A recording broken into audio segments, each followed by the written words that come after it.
You know, without a doubt, one of the best pedals that I carry here at the Pedal Guy is the Trio Plus. This is one of the most creative pedals that I've got in the assortment, and whenever I do a video on this pedal, my channel lights up, my social lights up, everybody wants to know more about the Trio.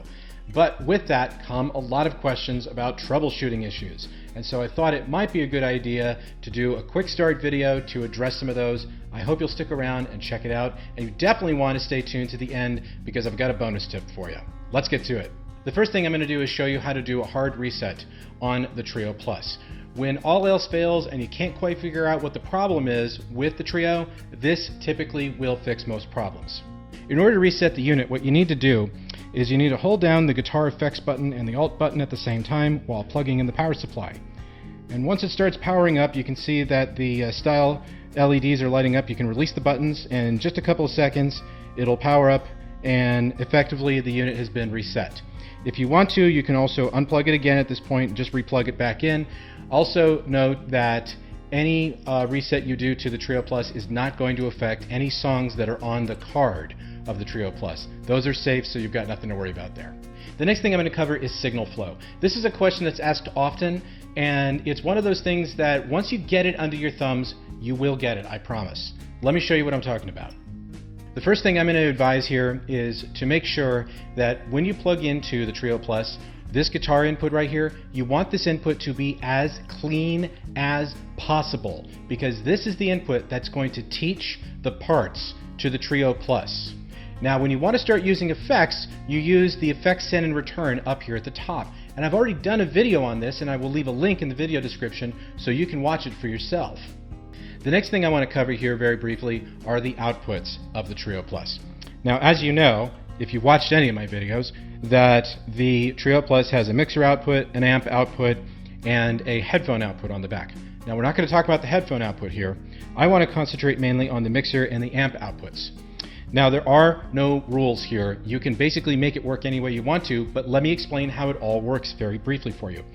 If you're only using the amp output of the Trio Plus, that means that the drums, the bass, and the looper are going to go to your guitar amp. So they either go to the front of the guitar amp or it'll go to the back in the effects loop. Conversely, if you have the mixer output selected, that means that the drums, the bass, and the looper will all go to the mixer output. And that could go to, like, say, a PA system if you want to. However, what I found is the best way to use this is to use both of them simultaneously at once. And what happens in this case is that the drums and the bass will go to the mixer output on their own mixer channel. So this can go to like a clean channel on a separate amp or a PA system or something like that, because you don't want them to be distorted and overdriven. You want them to have full range. That's the best way I would recommend doing it.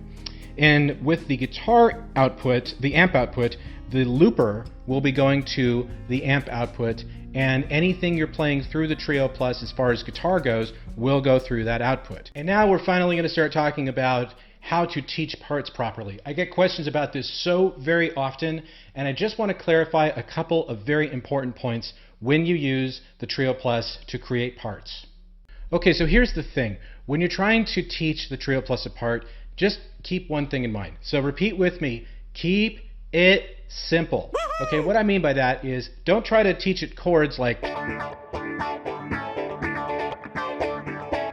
It's never going to know what you're doing, and you're going to get something that sounds like bebop jazz on acid. So I know I'm wearing the tie-dye shirt, but do keep that in mind, okay? What you want to do is keep it simple. Single notes always work best.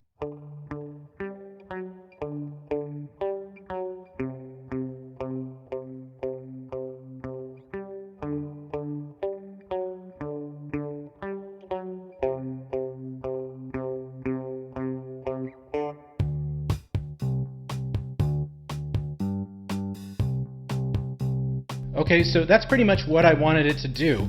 Now, keep in mind, if you want to make it more complicated or something more to your liking stylistically, then you can simply use the genre knob and the style knob. Like that might work for you. And if you want to keep the bass, like you want to start working with different variations on the bass pattern, you can go for really simple if you want to. Or you can go for all over the place. Oh, that's actually pretty good. I like that. So anyway, what I'm saying is keep the teaching part simple and then embellish afterwards when you start recording the loops and all that other fun stuff. That's just going to make your experience with the Trio Plus that much more exciting and creative and above all fun. As promised, here is the bonus tip.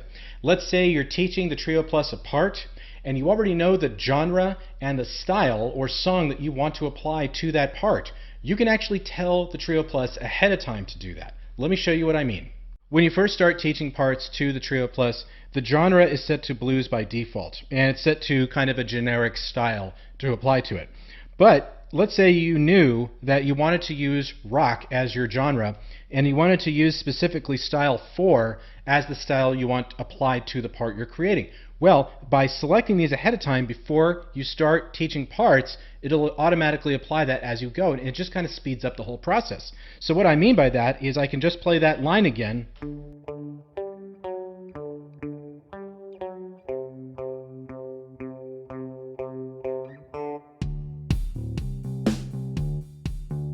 And it already has the rock genre and that specific style already applied to the part. And so that just makes the whole process a whole lot more fun to work with. Well, that wraps up this video. I hope you found it helpful and useful. Now, if you haven't subscribed to my channel, please consider doing so. I have a ton of free Trio Plus content on my channel, and every subscription counts. And I would so very much like to see you there. So anyway, if you have any further questions, use the comment section below, and I will try to get back to you when I can. Thanks so much. Well, thanks for stopping by. I hope you enjoyed this video. If you have any further questions, be sure to visit us at thepedalguy.com. But in the meantime, follow us on Facebook, follow us on Instagram, and also be sure to subscribe to our YouTube channel for weekly videos and tutorials. Thanks for stopping by here at thepedalguy.com, where I love pedals and so do you.